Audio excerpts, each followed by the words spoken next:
ಎಲ್ರಿಗೂ ನಮಸ್ಕಾರ. ಪೂಜಾಸ್ ಕನ್ನಡ ಪಾಕಶಾಲೆಗೆ ಎಲ್ರಿಗೂ ಸ್ವಾಗತ.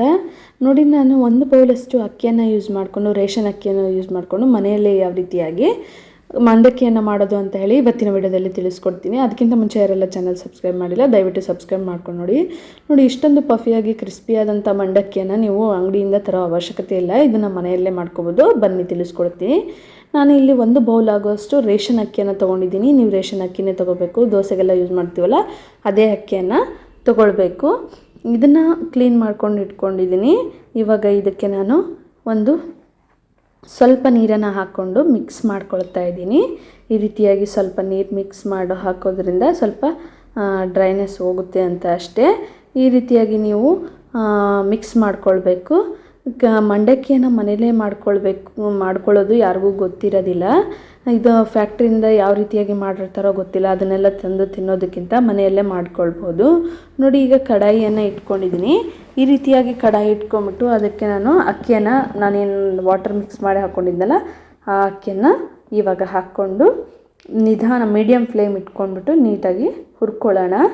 ನೋಡಿ, ಈ ರೀತಿಯಾಗಿ ಮೀಡಿಯಮ್ ಫ್ಲೇಮ್ ಇಟ್ಟು ಹುರ್ಕೊಳ್ಬೇಕು. ಈ ರೀತಿಯಾಗಿ ನೋಡ್ತಾ ಇರ್ಬೋದು ನೀವು. ಕೆಲವೊಂದು ಅಕ್ಕಿಗಳು ವೈಟ್ ಆಗ್ತಾ ಇದೆ ಅಂತ ಹೇಳಿ ನೋಡ್ಬೋದು. ಅದು ಮಂಡಕ್ಕಿ ಪ್ರೊಸೀಜರಲ್ಲಿ ನಡೀತಾ ಇದೆ ಅಂತ ಹೇಳಿ. ಇದರಲ್ಲಿ ನುಚ್ಚು ಕೂಡ ಇರೋದ್ರಿಂದ ನುಚ್ಚು ಬನ್ನೋದು ಮಂಡಕ್ಕಿ ಆಗೋದಿಲ್ಲ. ಅದು ಬ್ರೇಕ್ ಆಗಿರೋದ್ರಿಂದ ಅದು ಸುಟ್ಟೋಗುತ್ತೆ. ಪೂರ್ಣ ಅಕ್ಕಿ ರೂಪದಲ್ಲಿರುವಂತಹ ಕಾಳುಗಳು ಮಾತ್ರ ಮಂಡಕ್ಕಿಯಾಗಿ ಆಗ್ತವೆ.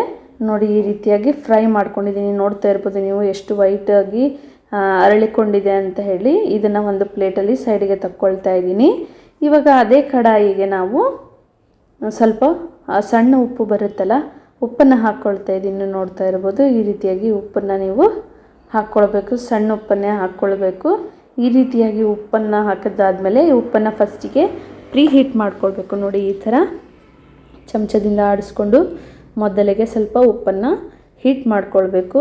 ಈ ರೀತಿಯಾಗಿ ಉಪ್ಪು ಸ್ವಲ್ಪ ಬಿಸಿ ಆದಮೇಲೆ ನಾವು ಅಕ್ಕಿಯನ್ನು ಏನು ರೆಡಿ ಮಾಡ್ಕೊಂಡಿದ್ವಲ್ಲ ಆ ಅಕ್ಕಿಯನ್ನು ನಾನು ಇದಕ್ಕೆ ಹಾಕ್ಕೊಳ್ತಾ ಇದ್ದೀನಿ. ಉಪ್ಪಿಗೆ ನೋಡಿದ್ರಲ್ಲ, ಇವಾಗ ಹಾಕ್ಕೊಂಡಿದ್ದೀನಿ. ಇವಾಗ ಮೀಡಿಯಮ್ ಫ್ಲೇಮ್ ಇಟ್ಬಿಟ್ಟು ನಿಧಾನವಾಗಿ ಆಡಿಸ್ಕೊಳ್ತಾ ಬರಬೇಕು. ನಾವು ಹೀಗೆ ಆಡಿಸ್ಕೊಳ್ತಾ ಬಂದಂಗೆ ಅಕ್ಕಿ ಕಾಳುಗಳೆಲ್ಲ ವೈಟಾಗಿ ಆಮೇಲೆ ಪಾಪ್ಕಾರ್ನ್ ಥರ ಮಂಡಕ್ಕಿಯಾಗಿ ಕನ್ವರ್ಟ್ ಆಗುತ್ತೆ. ನೋಡಿ, ಈ ಥರ ಆಡಿಸ್ಕೊಳ್ಬೇಕು. ಫ್ಲೇಮ್ ಅನ್ನೋದು ಮಾತ್ರ ಮೀಡಿಯಮ್ ಫ್ಲೇಮಲ್ಲೇ ಇಟ್ಕೋಬೇಕು. ನೀವು ಕೂಡ ಈ ವಿಡಿಯೋನ ನೋಡಿ ಮನೆಯಲ್ಲೇ ಮಂಡಕ್ಕಿಯನ್ನು ಮಾಡಿಕೊಂಡು ಯಾವ ರೀತಿಯಾಗಿ ಬರುತ್ತೆ ಅಂತ ಹೇಳಿ ತಿಳಿಸ್ಬೇಕು. ನೋಡಿ, ಈ ರೀತಿಯಾಗಿ ಮಿಕ್ಸ್ ಮಾಡ್ಕೊಂಡು ನೋಡ್ತಾ ಇರ್ಬೋದು ನೀವು. ಅಕ್ಕಿ ಕಾಳುಗಳೆಲ್ಲ ಯಾವ ರೀತಿಯಾಗಿ ಅರಳ್ಕೊಳ್ತಾ ಇದೆ ಅಂತ ಹೇಳಿ ನೋಡ್ಬೋದು. ಇದರಲ್ಲಿರುವಂಥ ನುಚ್ಚು ಎಲ್ಲ ಸುಟ್ಟೋಗ್ಬಿಡುತ್ತೆ. ಅಕ್ಕಿಯಾಗಿ ಅರಳಿಕೊಂಡಿರೋದು ಮಾತ್ರ ಇಲ್ಲಿ ಮಂಡಕ್ಕಿ ಆಗ್ತವೆ. ನೋಡುತ್ತಿರ್ಬೋದು ಒಂದೊಂದಾಗಿ ಇಲ್ಲಿ ಮಂಡಕ್ಕಿ ಆಗ್ತಾಯಿದೆ, ಅರಳ್ಕೊಳ್ತಾ ಬಂತಾಯಿದೆ, ಒಂದೊಂದು ಆಗಿದೆ. ಇವಾಗ ಈ ರೀತಿಯಾಗಿ ಒಂದೊಂದೇ ಬರ್ತಿದೆ ಅಂತ ಗೊತ್ತಾದಾಗ ನಾವು ಪ್ಲೇಟ್ ಮುಚ್ಕೊಂಡು ಅದನ್ನು ಒಂದು 5 ನಿಮಿಷ ಮೀಡಿಯಮ್ ಫ್ಲೇಮಲ್ಲಿ ಬೇಯಿಸ್ಕೊಳ್ಬೇಕು. ಬನ್ನಿ ಇವಾಗ ಮುಚ್ಚಳಕವನ್ನು ಮುಚ್ಚೋಣ. ನೋಡಿ, ಈ ರೀತಿಯಾಗಿ ಮುಚ್ಚಬೇಕು. ಒಂದು 5 ನಿಮಿಷ ಬಿಟ್ಟಾದಮೇಲೆ ಈ ರೀತಿಯಾಗಿ ಮುಚ್ಚಳಕ ತೆಗೆದಾಗ ನೀವೇನು ಅಂದ್ಕೊತೀರಾ, ಮಂಡಕ್ಕಿ ಆಗುತ್ತೆ ಅಂತ ಅಂದ್ಕೊಳ್ತೀರಾ. ಮಂಡಕ್ಕಿ ಆಗೋದಿಲ್ಲ. ನೋಡಿ, ಈ ಥರವಾಗಿ ಎಲ್ಲ ಸುಟ್ಟೋಗುತ್ತೆ. ಅದೆಲ್ಲ ಮಾಡೋಕ್ಕಂತಲೇ ಡಿಫ್ರೆಂಟ್ ಆಗಿರುವಂತಹ ಅಕ್ಕಿ ಮತ್ತು ಭತ್ತ ಬರುತ್ತೆ. ಅದರಿಂದ ಫ್ಯಾಕ್ಟ್ರಿಗಳಲ್ಲಿ ಮಂಡಕ್ಕಿಯನ್ನು ತಯಾರು ಮಾಡ್ತಾರೆ. ಈ ರೀತಿಯಾಗಿ ನಾವು ಮನೇಲಿ ಮಾಡೋಕ್ಕಾಗೋದಿಲ್ಲ. ನೀವು ಈ ಥರದ ವಿಡಿಯೋಸ್ಗಳನ್ನ ನೋಡಿ ಮೋಸ ಹೋಗಬೇಡಿ ಮತ್ತು ನಿಮ್ಮ ಸಮಯವನ್ನು ವೇಸ್ಟ್ ಮಾಡ್ಕೋಬೇಡಿ ಅನ್ನೋದಕ್ಕೋಸ್ಕರ ಈ ಒಂದು ಅವೇರ್ನೆಸ್ ವಿಡಿಯೋದನ್ನು ನಾನು ಮಾಡಿ ತೋರಿಸಿದ್ದೀನಿ. ನಿಮಗೆಲ್ಲ ಈ ವಿಡಿಯೋ ಇಷ್ಟ ಆಗಿದ್ದರೆ ದಯವಿಟ್ಟು ಸಬ್ಸ್ಕ್ರೈಬ್ ಮಾಡಿಕೊಂಡು ಬೇರೆಯವ್ರಿಗೂ ಕೂಡ ಶೇರ್ ಮಾಡಿ, ಅವ್ರಿಗೂ ಕೂಡ ಅವೇರ್ನೆಸ್ನ ತಿಳಿಸೋಣ.